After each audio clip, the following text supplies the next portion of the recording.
Hi friends, എല്ലാവർക്കും ദീപാസ് അടുക്കളയിലേക്ക് സ്വാഗതം. ഞാനിന്ന് ചോറിനോടൊപ്പം കഴിക്കാൻ പറ്റുന്ന ഒരു കറിയാണ് തയ്യാറാക്കുന്നത്. രസം. നമുക്ക് നോക്കാം. ഞാൻ അപ്ലോഡ് ചെയ്യുന്ന വീഡിയോയുടെ നോട്ടിഫിക്കേഷൻ ലഭിക്കാനായി സബ്സ്ക്രൈബ് ചെയ്ത് ബെല്ലൈക്കൺ പ്രസ് ചെയ്യുക. രസം തയ്യാറാക്കുന്നതിന് ആവശ്യമായ ചേരുവകകൾ എന്തൊക്കെയാണെന്ന് നോക്കാം. മുളക് പൊടി, മല്ലിപ്പൊടി, മഞ്ഞൾപ്പൊടി, കായപ്പൊടി. കായം കട്ടയിട്ടുള്ള കായവും ഉപയോഗിക്കാം. ഞാനിത് പൊടിയാണ് എടുത്തിട്ടുള്ളത്.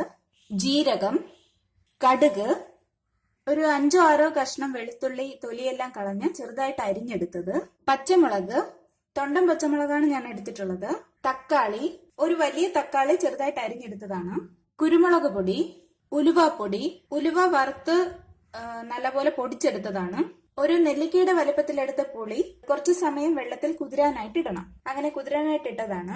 ചെറിയ ഉള്ളി, ഒരു 5 ചെറിയ ഉള്ളി ചെറുതായി അരിഞ്ഞതാണ്, കുറച്ച് മല്ലിയില, കറിവേപ്പില, 2 വറ്റൽമുളക്, വെളിച്ചെണ്ണ ആവശ്യത്തിന് ഉപ്പ്. ഇത്രയുമാണ് രസം തയ്യാറാക്കുന്നതിന് ആവശ്യമായ ചേരുവകകൾ. അപ്പൊ നമുക്ക് രസം തയ്യാറാക്കാം. ആദ്യം മിക്സിയുടെ ഒരു ജാർ എടുക്കുക.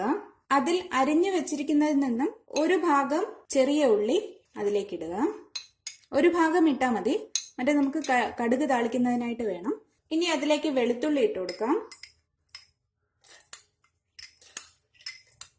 ഇനി എടുത്തു വെച്ചിരിക്കുന്ന ജീരകം ഇടാം. 1/4 ടീസ്പൂൺ ഇട്ടാൽ മതി. 1 ടീസ്പൂൺ മുളക് പൊടി, 1/2 ടീസ്പൂൺ മല്ലിപ്പൊടി, ഒരു 1/4 ടീസ്പൂൺ മഞ്ഞൾപ്പൊടി, 1/2 ടീസ്പൂൺ കുരുമുളക് പൊടി, വെള്ളത്തിലിട്ട് കുതിർത്ത് പിഴിഞ്ഞു വെച്ചിരിക്കുന്ന പുളി, എടുത്തു വച്ചിരിക്കുന്നതിൽ നിന്ന് കുറച്ച് പച്ചമുളക്, ആവശ്യത്തിന് വെള്ളം ഒഴിച്ചു കൊടുക്കാം. ഇനി ഇതെല്ലാം ചേർത്ത് നല്ലപോലെ അരച്ചെടുക്കണം. നല്ല മഷി പോലെ അരഞ്ഞു കിട്ടണം. അതിനായിട്ട് കുറച്ചു നേരം അരയണം. നല്ലപോലെ അരഞ്ഞിട്ടുണ്ട്. ഇതിലേക്ക് കുറച്ചുകൂടി വെള്ളം ചേർത്ത് കൊടുക്കാം. ഇനി ഇതിനെ അരിച്ചെടുക്കാം. നല്ലപോലെ അരിച്ചെടുത്തിട്ടുണ്ട്. ഈ കൊത്ത് കളയണ്ട, നമുക്ക് വറുക്കുമ്പോഴത്തേക്കും അതിന്റെ കൂടി ചേർക്കാം. ഇനി നമുക്ക് ഇതിനെ അടുപ്പിൽ വെച്ച് തിളപ്പിക്കാം. രസത്തിന്റെ മിശ്രിതം നമ്മൾ അടുപ്പിലേക്ക് വെച്ച് കഴിഞ്ഞു. ഇനി ഇതിലേക്ക് ആവശ്യത്തിന് ഉപ്പ് ചേർത്ത് കൊടുക്കാം. പുളി ഉള്ളത് കൊണ്ട് ഉപ്പ് കൂടുതൽ വേണ്ടി വരും. തിളച്ചതിന് ശേഷം നോക്കിയിട്ട് നമുക്ക് വേണമെങ്കിൽ ആവശ്യത്തിന് ഉപ്പ് പിന്നീട് ഇട്ട് കൊടുക്കാം. ഒന്ന് ഇളക്കി കൊടുക്കണം. ഇനി നമുക്ക് ഇതിലേക്ക് ഒരു 1/2 ടീസ്പൂൺ കായപ്പൊടി ചേർത്ത് കൊടുക്കാം.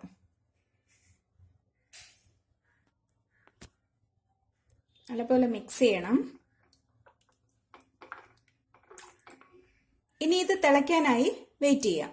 ഇത് മറ്റൊരു അടുപ്പിലേക്ക് മാറ്റിയിട്ട് നമുക്ക് വറുക്കാനുള്ള സാധനങ്ങൾ തയ്യാറാക്കാം. പാൻ ചൂടായിട്ടുണ്ട്. അതിലേക്ക് നമുക്ക് വെളിച്ചെണ്ണ ഒഴിച്ചു കൊടുക്കാം.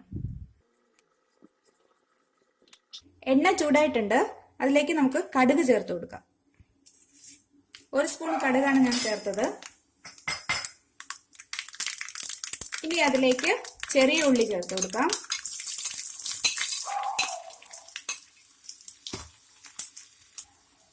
അതിലേക്ക് വറ്റൽമുളക്, എടുത്തു വെച്ചിരിക്കുന്ന വറ്റൽമുളക് ഇട്ട് കൊടുക്കാം.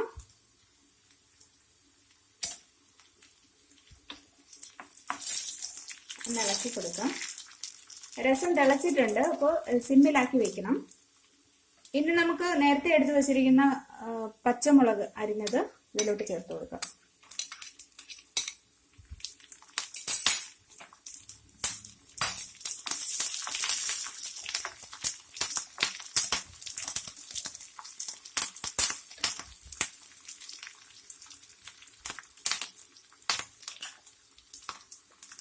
ഒന്ന് മൂക്കുമ്പോൾ അരിഞ്ഞു വെച്ചിരിക്കുന്ന തക്കാളിയും കൂടെ ആഡ് ചെയ്ത് കൊടുക്കാം.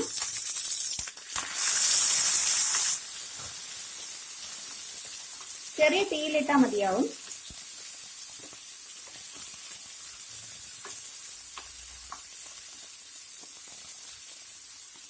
ഇനി നമുക്ക് നേരത്തെ അരച്ചപ്പോ കിട്ടിയ കൊത്തുണ്ടല്ലോ, അത് ഇതിലോട്ട് ചേർത്ത് കൊടുക്കാം.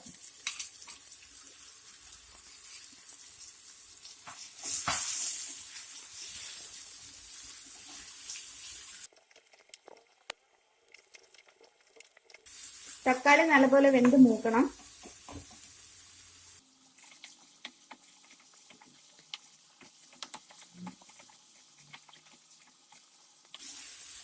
വളരെ എളുപ്പത്തിൽ തയ്യാറാക്കാൻ പറ്റും ഈ രസം.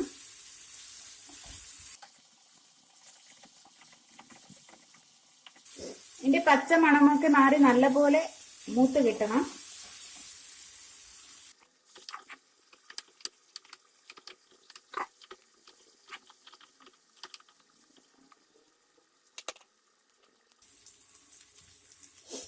കുറച്ച് ഉപ്പിട്ട് കൊടുക്കാം.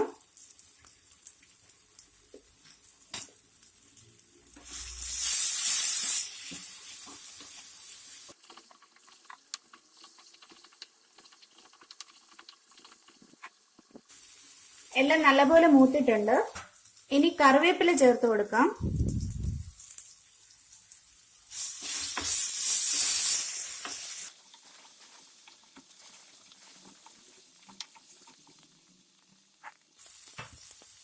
അതിനുശേഷം എല്ലാം മൂത്തിട്ടുണ്ട്.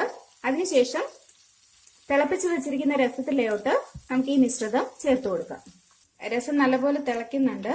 അതിലേക്ക്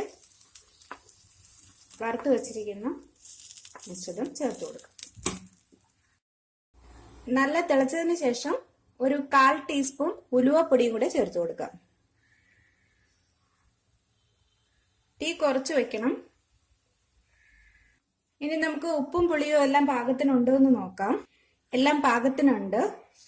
ഇനി അതിന്റെ മുകളിൽ കുറച്ച് മല്ലിയിലയും കൂടെ ഇട്ട് കൊടുക്കാം.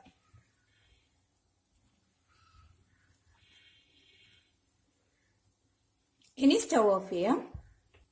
അങ്ങനെ നമ്മുടെ രസം തയ്യാറായിട്ടുണ്ട്. രസം എല്ലാവർക്കും ഇഷ്ടപ്പെട്ട് കാണുമല്ലോ അല്ലേ? എല്ലാവരും ട്രൈ ചെയ്ത് നോക്കണം. ഇഷ്ടമായെങ്കിൽ ലൈക്ക് ചെയ്യണം, ഷെയർ ചെയ്യണം, സബ്സ്ക്രൈബ് ചെയ്യണം. Thank you.